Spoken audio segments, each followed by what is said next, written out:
Hey everybody, it's Kathy Judd here. Today I've been playing around a little bit with my embossing folders, and I thought that I'd take a minute to just kind of show you some of the things that I like to do with mine. Sometimes I watch other crafters and it feels like they think that the only thing they can do with their embossing folder is emboss on white or emboss on just a plain piece of paper. And although it gives this beautiful raised image, there are other things that you can do with your embossing folders. And so I thought I'd show you a couple of cards and examples of things that you can do. So the first card I want to show you is this Halloween card that I made. And when I made this card, I used this really fun embossing folder called Boo to You, and this is a Cuttlebug folder. Might not be really easy to see since there's no paper inside of it, but the first thing that I did was I ran it through my Cuttlebug and then I swiped some ink over it. So on this example, I used Memento London Fog. On the actual card that I made, decided I wanted my gray just a little bit darker, and so I used a Stampin' Up gray color. So after I did that, then I went, well, how can I make this pop more? How can I add more color and make this more interesting, still using my embossing folders? So the next thing I did, in fact, let me just grab my scraps, is I ran the image again through my Cuttlebug using different colors. So I used Pumpkin Pie, this is the Stampin' Up ink color. I used Elegant Eggplant, and there's the dark gray that I ended up using. And then I started just cutting out and punching out. I grabbed my punch, and I think I had what was that? I can't remember the size punch, I'm sorry. But I found a punch that fit the circle, then it made it just like a little bit of a border, and then I hand cut some of the images out too. And I thought that really made this card just kind of jump out more. And look how much you can do with your embossing folder besides just doing a white image. And this is a S.O.S piece. In fact, let me see if I can grab it here.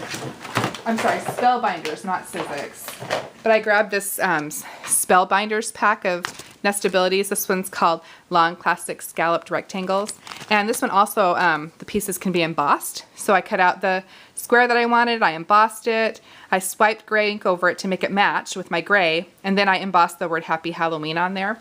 So that's one way that you can get a little bit more of an embossing folder, out of your embossing folder, blah, blah, blah. And then another example, let me pop up this one. And this is also a Cuttlebug folder, and it's called Pumpkin Harvest. Now when I did this one, I ran it through once. I used two Memento ink colors, like a light green and a dark green. I apologize, I can't remember which ones I used. And then if you use a light green and a dark green, it kind of gives you makes some things pop. I was still kind of experimenting at this stage, that's why things are kind of cut out. And I ended up using the green as my base. And then I ran it through again. Oh, I don't know if I have one here. But I ran the same image through again, and I had swiped through a light and a dark orange and cut the pumpkins out, and then went ahead and glued those on, which I thought really kind of made this pop a little bit more, right? And you're still using your embossing folders. I know a lot of new crafters, maybe you don't have a lot of stamps, or maybe you don't have a lot of images to color, but you have embossing folders and they're fairly inexpensive. So those are something that you can get a lot of and do a lot with, which I think is fantastic. On this one, that's what I did. I forgot. I ran this through again and I cut some of the leaves out so that I could pop them up. I used a Stampin' Up punch called the Artisan Punch, and I punched through right here so that I could have a sunken in image. And then glued my little sentiment in the inside. So that's another idea. So we've showed you two. So another one that you can do, let me pull this one out, leaves are falling, is remember that your embossing folder has two sides. So this is the embossed side, which is the raised image, and then the debossed side, which means the image is sunken in. So I ran it through my Cuttlebug, and I used white first, and then I striped several different colors that I thought would be fall, reds and browns and oranges. And then I used a little strip of green here, flipped it over so that I was using the debossed side, and then what I did was I just grabbed a baby wipe and I dipped it in color and just rubbed it into the different leaves. So I used a little rusty color and a little green and a little red and filled in the leaves by using a baby wipe. So I had a little bit more control. And then these are just some nestabilities by S.O.S, some of the circle ones. So that I felt like the brown kind of just pulled out, it's fall. So anyhow, so another option is to remember to use both sides of your embossing folder. So here's another one, and on this one, I love this one. It's the same issue. I started playing with it, and I striped my stamp pad across my image, and I was thinking, okay, the blue snowflakes are cute, but what if I want white snowflakes? So then I flipped it over and streaked the stamp pad across. First I did like a sky blue, I think it was Memento Sky Blue, and then I used a Stampin' Up! Marina Mist to give me some dark. So make sure you think about light and you think about dark when you're playing with your inks. But then I suddenly had this beautiful white snowflake, which I thought, you know, snowflakes are white. Sometimes they're blue because you just want them to be blue because blue's pretty. But in this case I wanted white. I wanted it to really jump out and grab my attention. And then this is just the regular embossed side. But on this embossing plate, in fact let me show you the embossing plates I used here. Folders, embossing folders. This one's by Doris. It's called Snowflake, and that's the one I used for the snowflakes. And then this is a Cuttlebug folder called Winter Trees. And I always label mine, so I always know the titles and can find them easy and refer my friends or refer you guys to my embossing folders. So anyhow, this one I thought I really wanted a sentiment. Hopefully you can see it's light outside, and I normally shoot when it's darker outside, but I went ahead and embossed Merry Christmas on a piece of vellum. I think vellum just gives like this quick little classy touch on your card. I also don't know if you can see because it's so light outside, but I did take a jelly roll. I don't know if you can see that. If I can get a better image. I don't know if you can see it, but I did take a jelly roll pen and went inside those snowflakes, and so in real life you can see just how sparkly and shiny they are. And then on my little white tree here I just used a white gel pen to kind of really make sure that that was good and white, and then I just ran my jelly roll pen over it, the Stardust one. Anyhow, so another idea here was again using the debossed side and the embossed side together, and then I also used the Versamark pad and I picked out different sayings and I embossed the background. So this is just using, I'm sorry, I didn't emboss it, I just used the Versamark pad as the watermark pad. Anyhow, lots of different examples of embossing on this card. Okay, so I've shown you 4 different cards now. So now I thought we'd quickly just do a quick little kind of tutorial here. So I'm going to grab my Cuttlebug out. I'm going to do a quick little embossing for you. Sorry, looks like my plate got moved out of the way. So I have my A plate and my Cuttlebug. Use whatever you have. If you use a Sizzix or a Vagabond or whatever it happens to be. And then I have a B plate.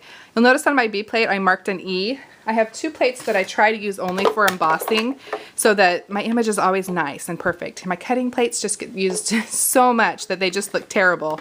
So anyhow, that's what my E is for, is to remind me that this is an embossing folder only. So here we go. Let me grab, sorry some of my things have gotten moved around. So I've got a piece of crumb cake. This is a Stampin' Up! Color. If you haven't noticed, I use a lot of the Stampin' Up! Products. I love the colored paper. I love the inks that match and the ribbon that match and the embellishments that match.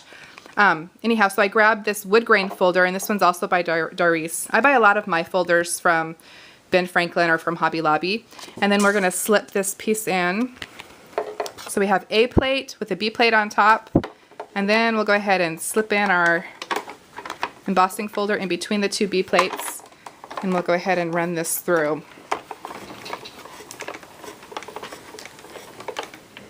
I'm going to run it back towards me here. I've noticed my plate looks just a little bit crooked, so I'm actually going to feed it through one more time just to make sure I got a good impression. Okay, there we go. And then we'll slip out our folder. Pull out our little embossed piece, and then that's really beautiful, but again we want to make this pop, right? So if we grab an ink color, grab a piece of scratch paper here, let's tighten in just a little bit. We can really make this warm up. So I'll just streak my pad right over it, and suddenly we've got this great grained background that's just going to jump out at us. Wouldn't that be fun on kind of an animal critter card, or you know, something woodsy? Anyhow, with that great tree, and you can cut the strip out or whatever you want to do. So that's what it actually looks like when you actually do it yourself. Let me show you one more example of another Cuttlebug folder that I love, especially at Christmas time. This is one of my favorites. So let's pull this back out again. A plate, B plate. Oh, actually, I'm not going to run it through. Sorry. My brain. If you probably can't see, but my desk is a humongous mess. But I wanted to show you something else you can do. I'm going to just have to deal with the fact that I can't find what I'm looking for. Okay, so here's one that I've already run through. And another fun thing that you can do going to have to color it though. I had planned to not have to do that. So grab some red. Let me streak this on. Very pretty. And we get this great candy cane stripe. And then, I actually did a better job on my example, but since I can't find it, we're going to have to redo it. Okay, so then you've got your A plate. And a C. The B is going to go on top. See how awful this B plate is? The one that I don't use for embossing. It's pretty nasty, right? But what I thought we could do is grab this Hearts of Flutter framelit and pull out this little piece right here. And just make a quick little candy cane striped pennant that I thought would be great for Christmas time. Whether you're making your own tags or you just want to put it on a Christmas card or a scrapbook page, it's just so incredibly cute. Run it through.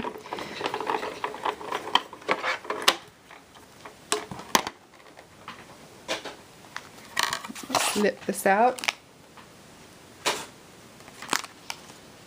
Look how cute that is. So that's just using the Kettlebug candy cane stripe folder here. So just think about a little bit more about what you can do with your embossing folders, that there's so much more that you can do besides just getting that white image. Can Kathy just say she's moved everything around on her desk? Anyhow, so here's some fun examples of what you can do with your embossing folders. So I hope you'll break them out, play with them, and have some fun, and also consider all the possibilities. So even if you are a new crafter, or even if you're a seasoned crafter, you know, pull out those embossing folders and just play and have some fun. Anyhow, hope you're having a great day, and if you aren't, then it will get better. Talk to you soon. Bye.